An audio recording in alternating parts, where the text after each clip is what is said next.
యమదూతలు ఆ పాపాత్ముణ్ణి పదునైన గడ్డి, ముళ్ళు, కంపలు ఇటువంటి ఉండేటువంటి ఆ ప్రాంతంలో వాళ్ళు ఆ యమదూతలు లాక్కుపోతూ ఉంటారట.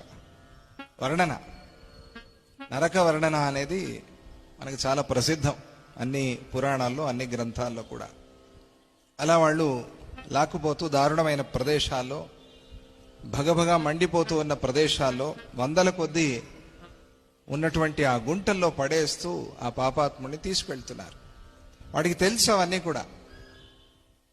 చాలామంది అక్కడ ఎక్కడో అయ్యేది మాకేం తెలుసు, శరీరం ఉండదు కదా అని అనుకుంటారు. దానికి ముందే సమాధానం చెప్పేశారు.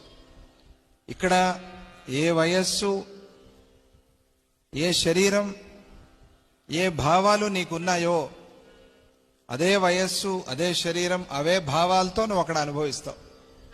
స్పష్టంగా ముందే ఆ మాట చెప్పేశారు. కాబట్టి అక్కడెక్కడో అవుతుంది నాకేమిట్లే అని అనుకోకూడదు. ఎలాగైతే రేపు బాగుండాలి అని మనం ప్లాన్ చేస్తామో అలాగే మన తరువాతి ప్రయాణం కూడా బాగుండాలి, తరువాతి జన్మలు కూడా బాగుండాలి అని ప్లాన్ చేసుకునేవాడు, తెలివిగా ఉండేవాడు బుద్ధివంతుడు.